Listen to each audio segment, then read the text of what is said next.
The rush of victory over the monster is short-lived, as there doesn't seem to be any water nearby. Muttering, "Water," Trollus stares at the defeated creature. The beast does seem to have a great deal of, well, liquid.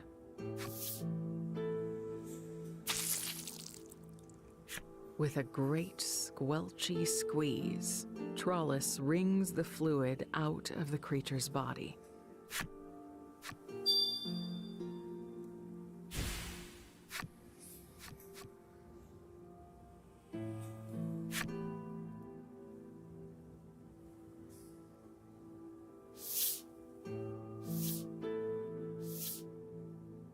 Trollus returns to the sand skiff and helps everyone drink some of the slime juice.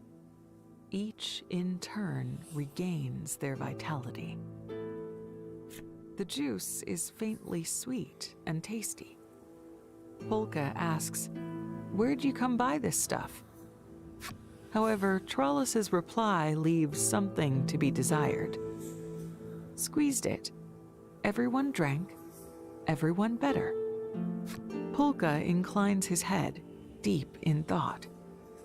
But fruit is rare and hard to come by.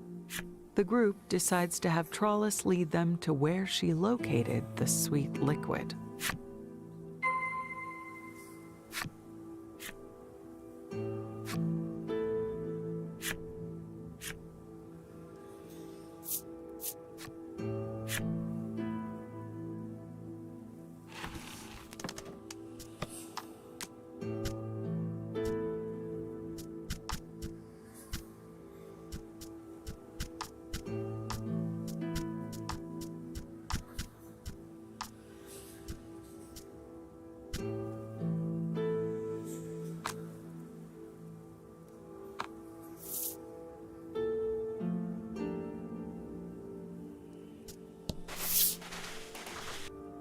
The group arrives at the place where Trollus obtained the liquid, but there seems to be nothing there.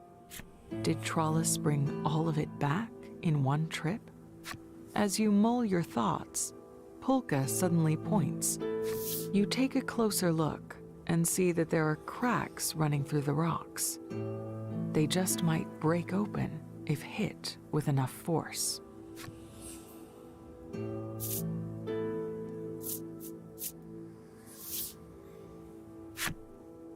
Legol grunts in affirmation, and then starts hitting the rocks. Over and over again he pounds on them, until blood oozes from his fist and flecks of it splatter the stones.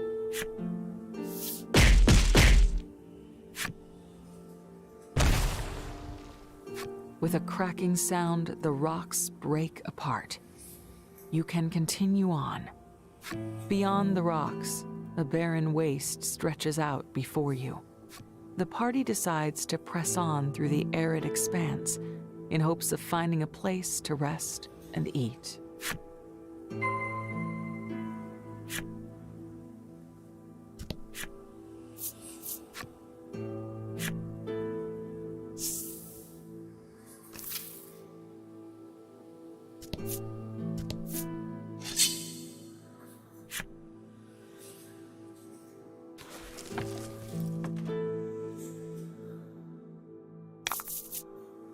Get him.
You've come across a river. A river that is somehow fully ablaze. There won't be any drinking this water. Polka's curiosity is piqued. He shouts, "But water cannot burn.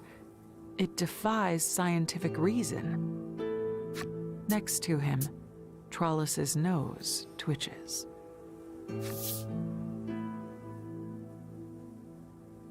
She's evidently located something with her keen sense of smell. There might be food nearby. The party opts to trust in Trollis's nose and heads off in the direction she indicates.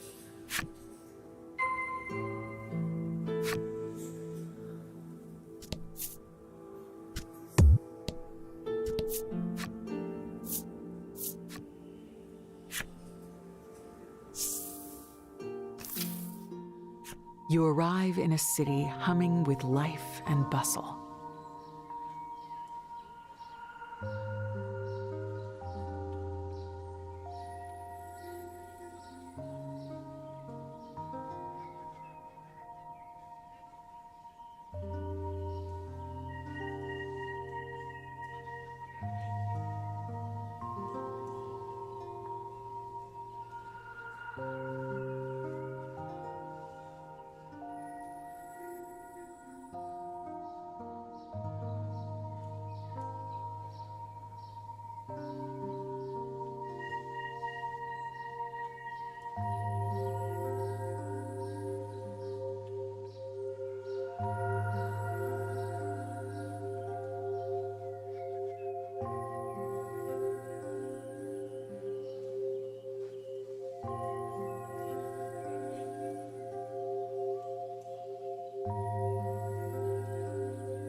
There!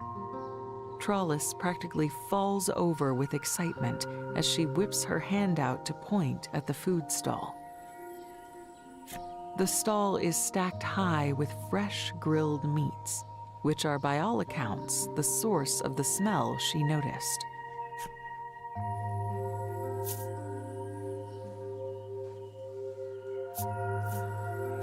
Black smoke billows from rows of chimneys, swirling up into the sky.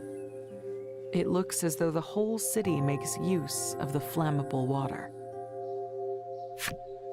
Polka cannot hold back his curiosity. "I must inquire as to this comburant water," he says, zipping away. In fact, he zips off quickly enough that you and the others lose sight of him. Shrugging your shoulders, you decide to head off in search of him.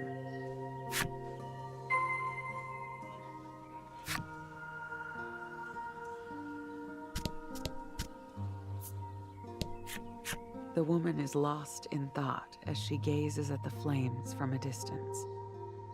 Love and fire are rather similar, aren't they? You find her incomparable presence so overwhelming that you are unable to even ask about Polka. You ask the stall owner if they've seen a bespectacled young man, but they shake their head and say that there have been no customers of that description. Heat, heat, heat. He who has the heat controls everything. Heat is everything, the man shouts. This city is hot enough as it is, but the man radiates fervor, making it all the hotter. You ask the man about Polka, and he replies in an encouraging tone. You'll find him. You will. It is essential that you never give up.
Come back and play again, the boy says as he hands you your prize.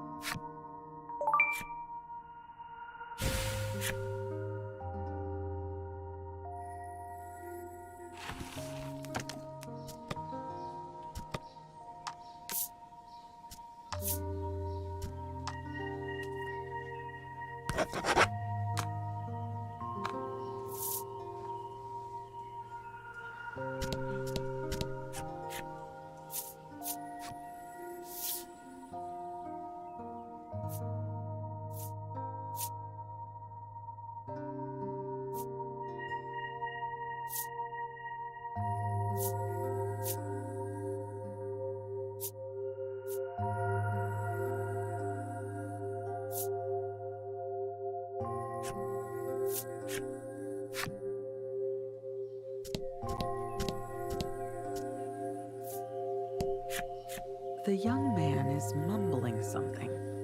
Listening carefully, you put the snatches of audible words together. It sounds as though he is unhappy about the local aristocrat. Apparently, said aristocrat is monopolizing the tinder water supply and reaping massive profits from it. You ask the lad about Polka, and he answers quickly, he ran off toward the pet shop.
The wise old woman offers cautionary words.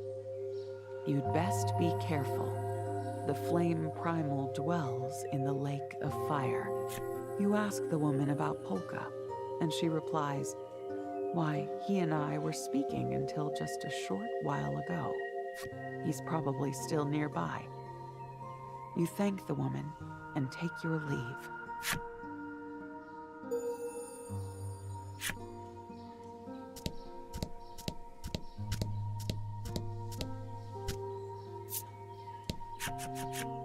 You locate Polka in a state of considerable excitement as he observes a burning pond.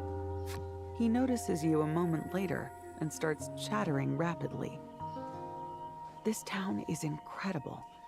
They use this combustible water as an energy source to make their living. And what's more, he goes on without taking a breath. It doesn't sound like his rambles are anywhere close to finished. But then, suddenly, the sound of children weeping reaches your ears. It sounds like it's coming from a back alley.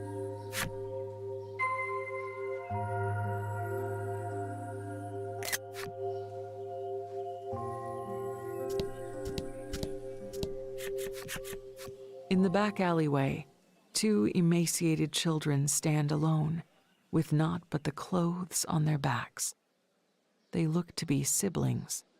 Great tears stream down the boy's face. Between sobs, he explains that their mother and father both died of illness. Orphans, not uncommon in big cities like this, Legol says. Something akin to a vice grips your heart, and you wonder if there is some way you can help them.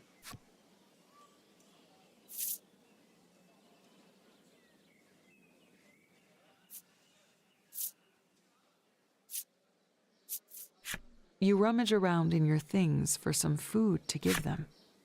You also remember that you're starving too, and your stomach rumbles in displeasure.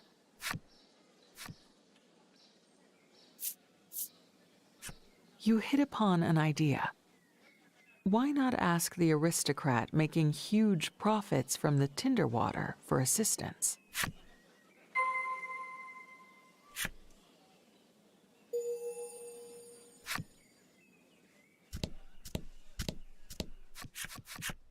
A well-dressed man of clear sophistication and means emerges from the manor, and he seems willing to listen to you. You bring up the plight of the city's orphans. The man listens to your story and then hangs his head. I would love to do something, truly I would. But you see, my own child, he explains that his son is bedridden, stricken with an illness of unknown origin. The aristocrat's mind seems fully preoccupied with thoughts of his own child.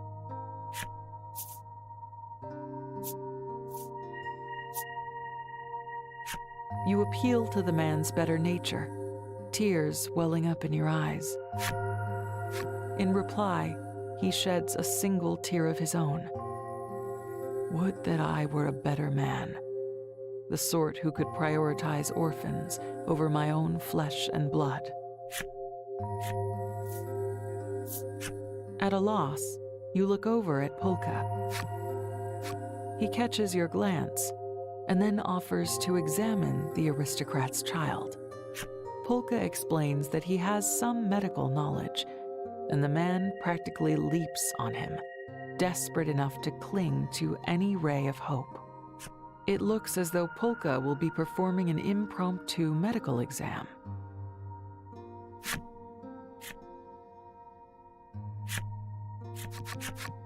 According to Polka, the aristocrat's child has been poisoned. The man's jaw falls open. That cannot be. My household employs silverware that reacts to poison in food.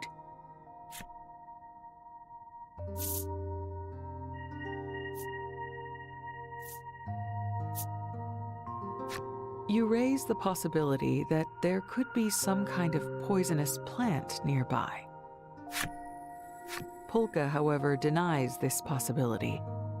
He hasn't seen any plants at all around the city, much less poisonous ones.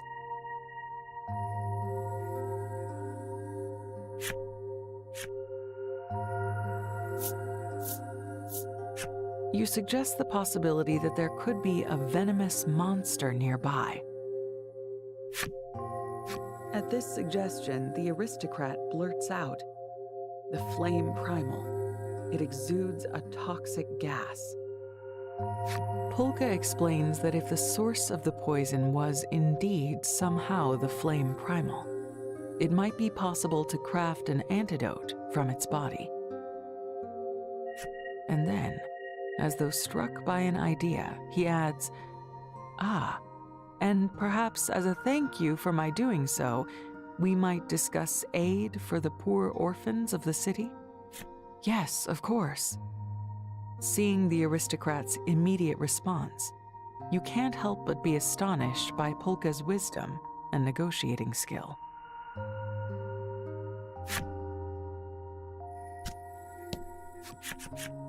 Upon leaving the manor, Polka explains, with no small amount of pride in his voice, "My own investigations indicate that the flame primal is in the Lake of Fire to the northwest of the city.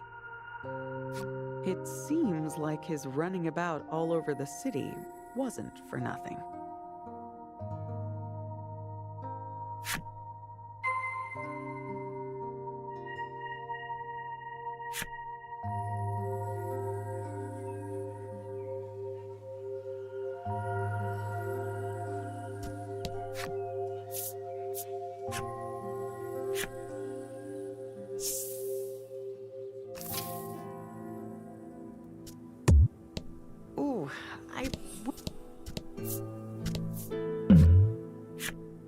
You're quite surprised to see an open-air stall set up here.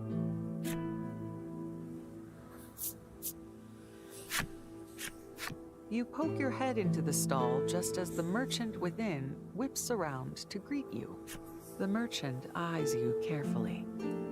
You're in a tough spot, he surmises, and slaps discount labels on all his wares.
Live powerfully, he shouts out of nowhere, and begins deconstructing his stall. No more shopping for you, it seems.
Polka warns, don't breathe too deeply here. The very air could be noxious poison.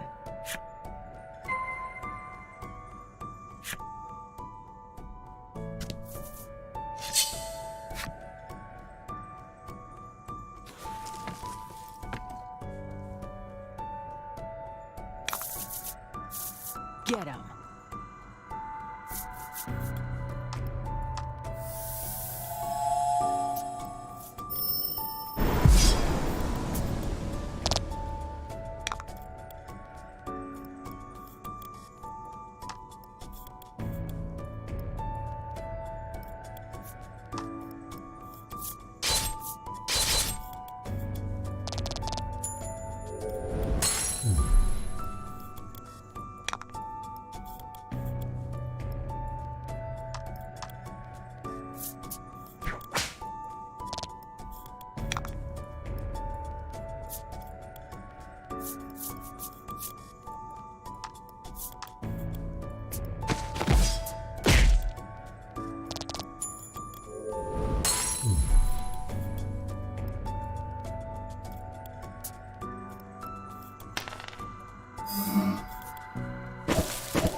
You pick up a scrap of paper you spot by your feet. Against all odds, it hasn't burnt to ash. It appears to be part of a crudely drawn treasure map. A sketched treasure chest lies between a lake, white mountains, and rocky crags. A treasure map! Everyone shouts at you in unison. You slip the scrap of paper into your pack and make a mental note to keep an eye out for the location the doodle depicts.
Battle time.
Battle time.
Battle time.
wonderful victory!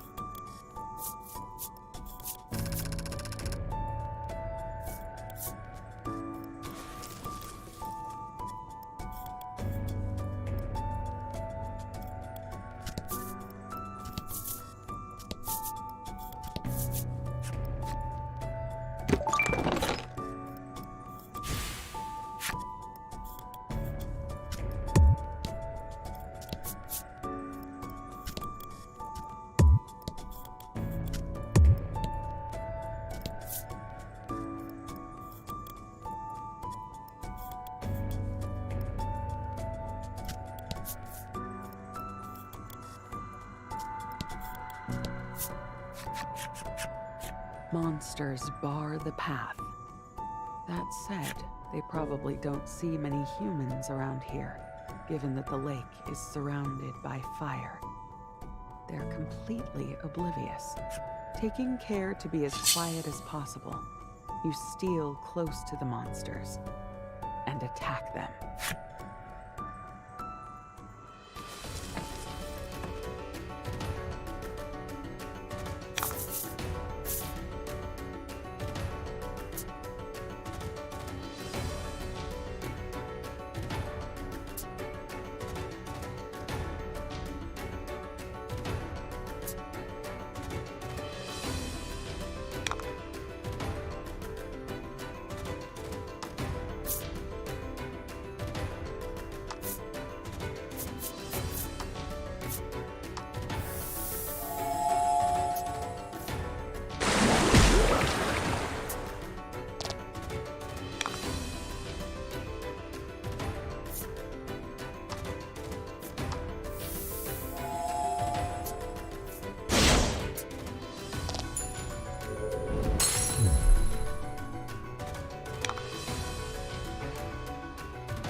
Don't attack. In fact, they look like they're trying to find an opening to make a run for it.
Battle time.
You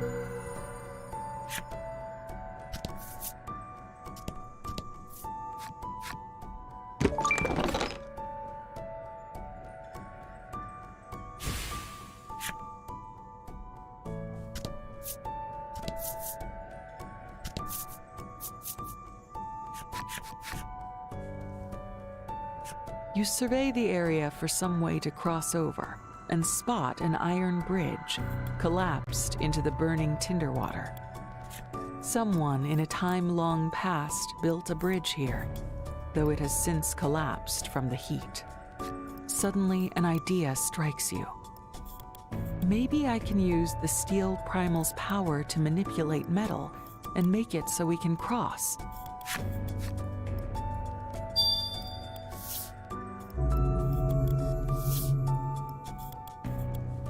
You decide to summon forth the primal's power and repair the fallen bridge. Unfortunately, the pieces left to you are so mangled that no one would rightly identify them as parts of a bridge.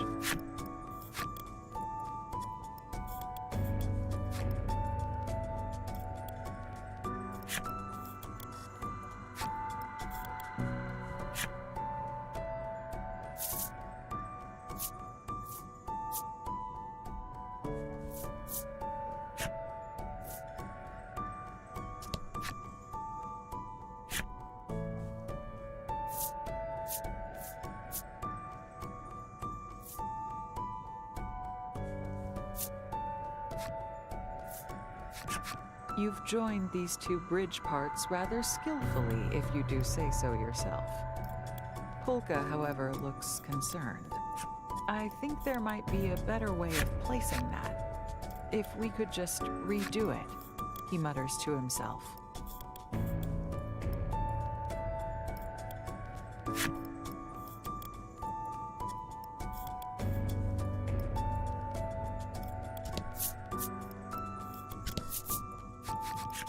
With the steel primal's help, you safely cross the Lake of Fire.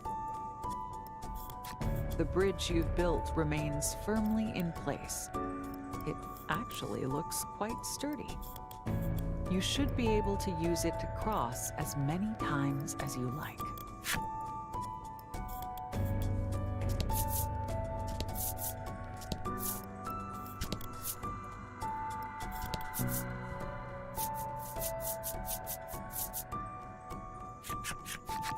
As if crossing over a lake of fire weren't enough, your path is once again blocked by flames. You quickly survey your surroundings and see more parts you might be able to fashion into a bridge. You call upon the steel primal once more and prepare to improvise another bridge.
You've made it once again.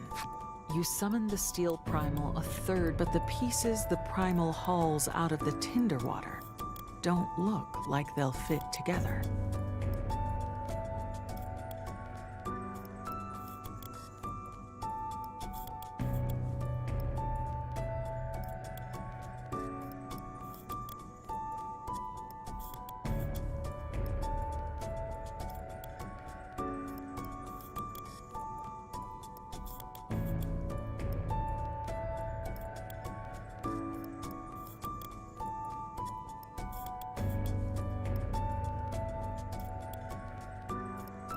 You look back at the bridges that brought you here.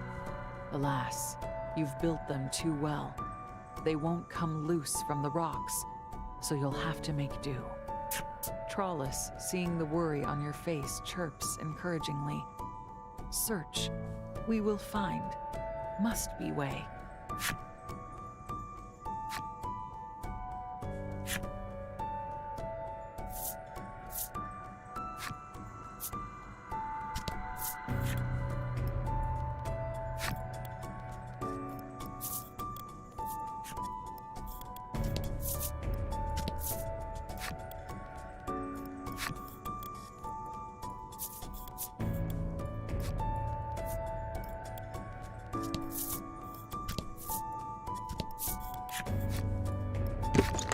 Inside is impossibly a bridge part.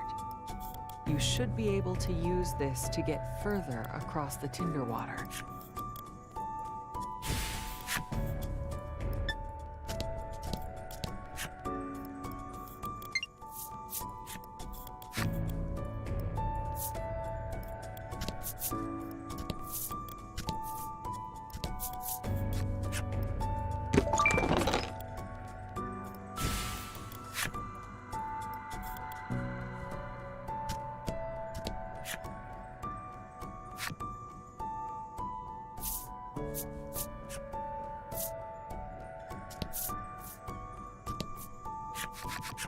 Trollus gazes intently at you.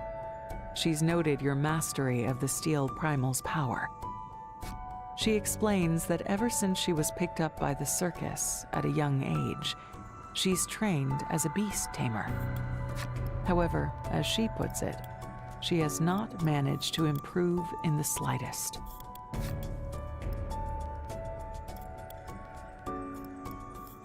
She asks you to give her some pointers on how to get monsters to obey, and you reply,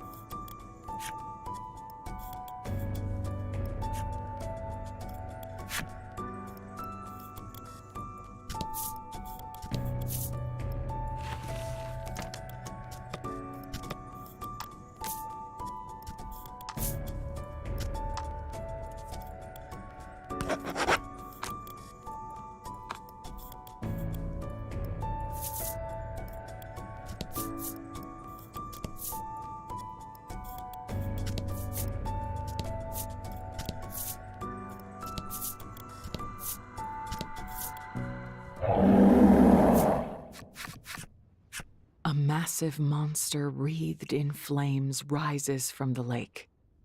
It's shrouded in such heat and fury that you can scarcely turn your eyes to it. This is, in all likelihood, the Flame Primal. Your party readies their weapons and prepares for a fight.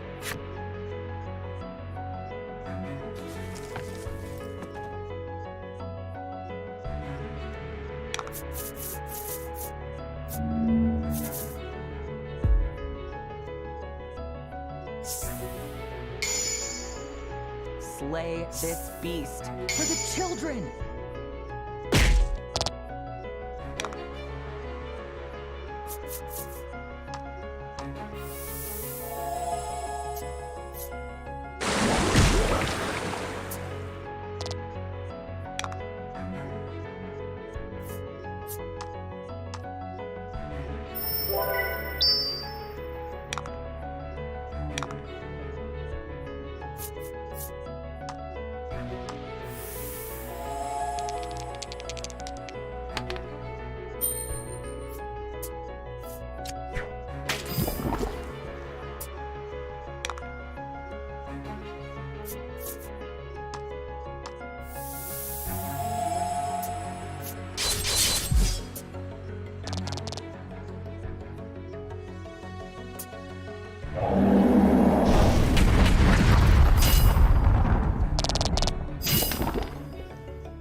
You can't tell if it has something to do with the primal, but poison is slowly coursing through you. You must end this battle quickly.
You've managed to gain the advantage on your foe, but suddenly, you feel as if suffocated and fall upon one knee.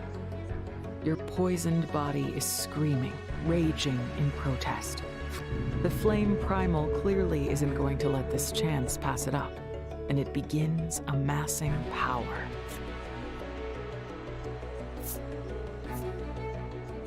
Barely thinking, you go right, attempting to dodge the primal's attack. But your foot catches on something, and you trip and fall to the ground. You shut your eyes, believing this might be the end of you.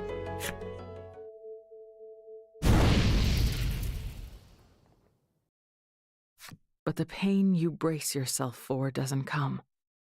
You wonder what's happened, and open your eyes to see.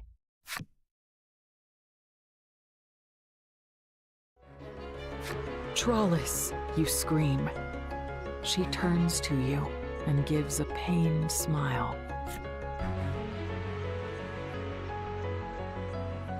The acrid smell of burning meat assaults your nostrils, and Trollis cries out in anguish. Still, she desperately musters her strength and pushes back the flame primal. Trollis has given you and your friends a chance. You stand, and together you and your comrades attack the primal with all your strength.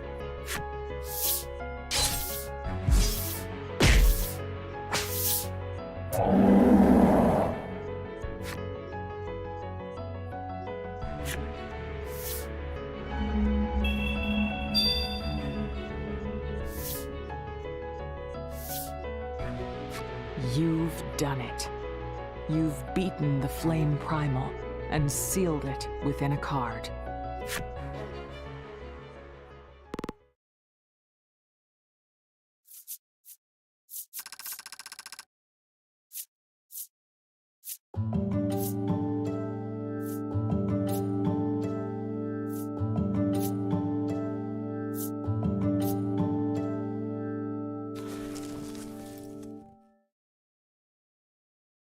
The flames upon the lake begin to recede and then blink out entirely. Perhaps because you've beaten the flame primal?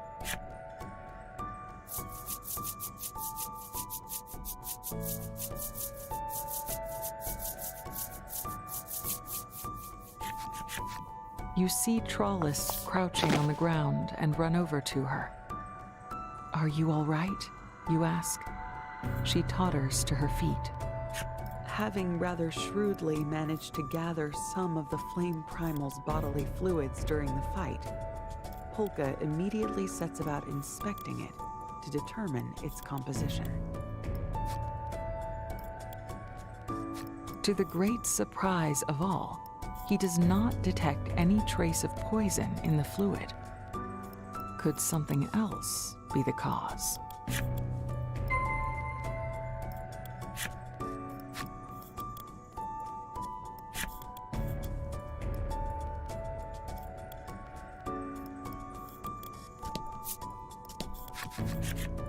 Polka collects some of the lake water in a bottle.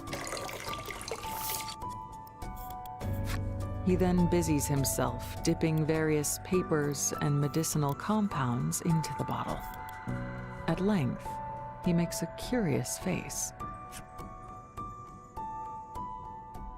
According to Polka, burning the water releases toxins that accumulate and can cause fatal harm to the human body.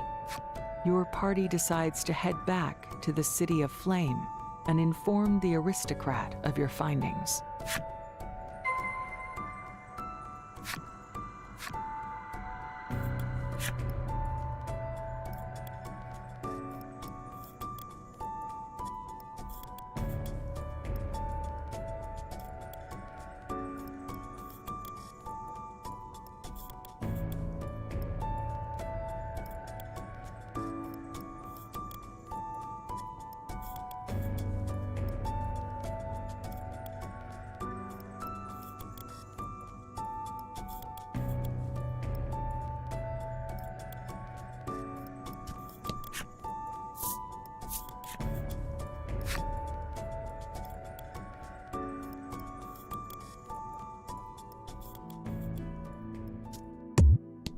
The fire's out, but it's not exactly safe to swim.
With the flames of the lake extinguished, those of the pond in the center of the city have also gone out. The people seem frantic to reignite the tinder water once more.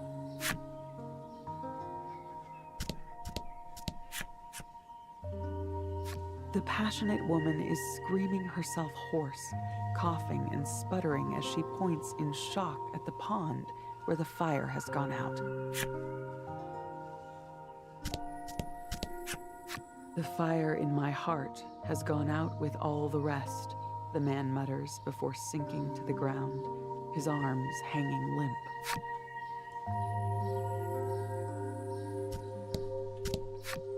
The boy speaks, his words punctuated with sobs. I'm so hungry. The lad is all smiles and mirth, claiming that if he were to invent a tool to start fires, he could make a killing. Despite his sunny attitude, though, he looks quite unwell. With a trembling hand, the knowledgeable old woman strikes a knife against stone, muttering, "This'll get it burning. I'm sure it will."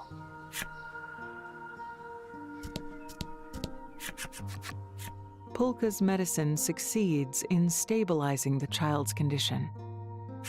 However, he is quick to indicate that it is but a stopgap measure. Pulka advises that, should they wish to prolong the life of the child and of all those in the city, they must stop using the tinder water. The aristocrat shakes his head and says, "That we cannot do."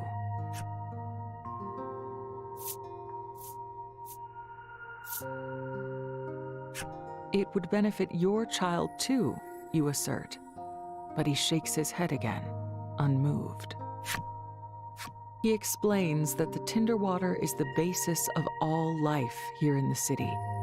The city would fall into decline if they were to stop using it, and most of the citizens would be set adrift, with no means of supporting themselves. I am in charge of this city, and I cannot stop our use of tinder water, even if it costs the life of my child.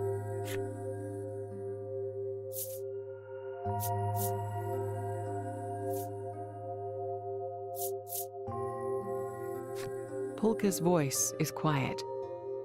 I cannot claim to understand how those who rule over others make their choices.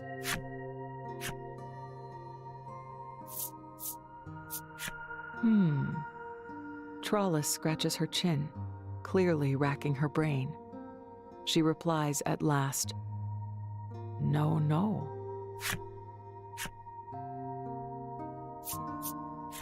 You ask the man if there is some way to resolve this impasse. He grimaces and makes a self-deprecating snort.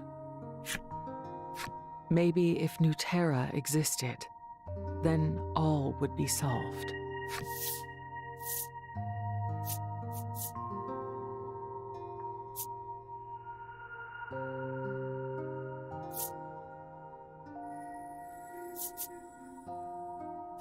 You ask if Nuterra is some kind of place, and Pulka nods.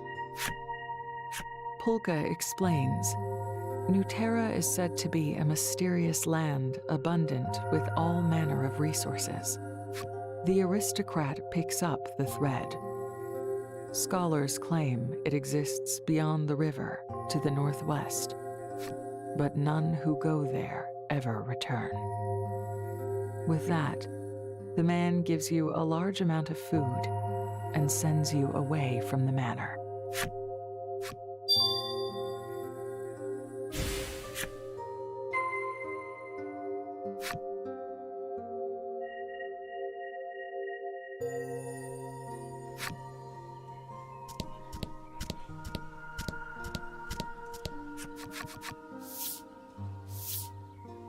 You hand the food out to the orphans. How did you get this? The boy asks. You explain that you received it as a reward from the aristocrat. Hearing this, the boy blurts out, I'm going to use the burning water to get rich too. The boy mentioned that his parents died due to illness. Likely they were stricken with the toxins from the tinder water, just like the aristocrat's child. You tell the boy that the tinder water isn't good for him, but he replies, "I don't care." The boy thanks you for the food and runs off with his sister. Polka has a difficult-to-read expression on his face. "Let's at least hand out the medicine," he suggests. You nod without uttering a word.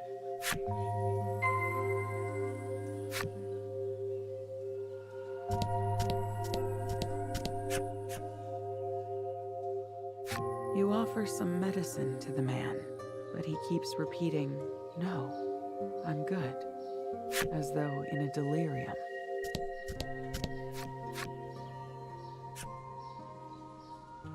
The woman accepts the medicine from you. With a pained wink, she says, "Not that this medicine could cure love sickness."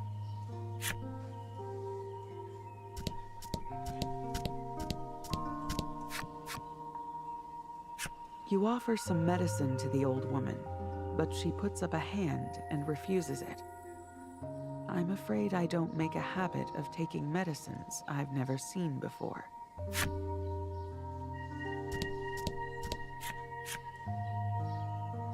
You give some medicine to the ambitious young man, and he is jubilant. "Yes, I can work even more now. I'm gonna get rich and buy my sister all the yummy food she can eat," the boy tells you. You offer medicine to the children, but their faces drop. "This won't fill our tummies," they say with considerable disappointment.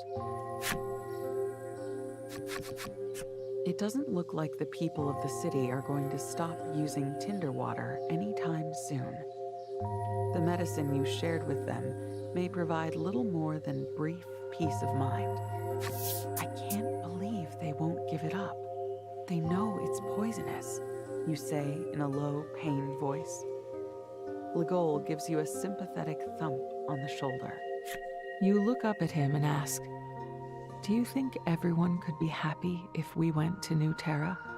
His denial is immediate and assured. New Terra is a fairy tale. You answer him in a small voice. Polka looks positively delighted. "Why, yes, now that calls to my scholarly soul." Trollis seems equally on board. "I go too," she says, smiling. In the face of your united enthusiasm for the idea, Legol grunts, "Fine, if you insist. You and your friends have made up your minds. You shall seek New Terra and whatever hope it offers, believing it exists just like the stars in the sky."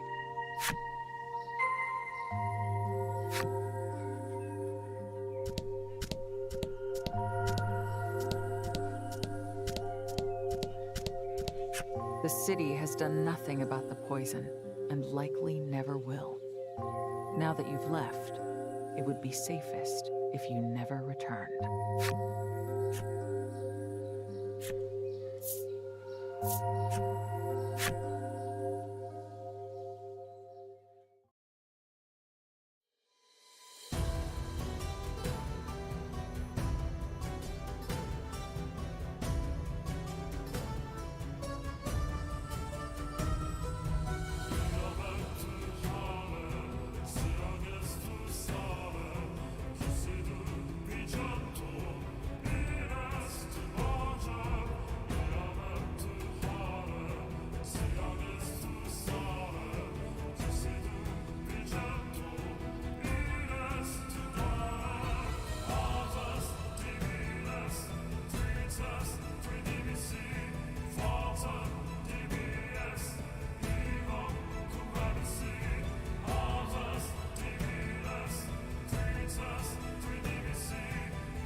Your group surveys the land beyond the river that the aristocrat spoke of.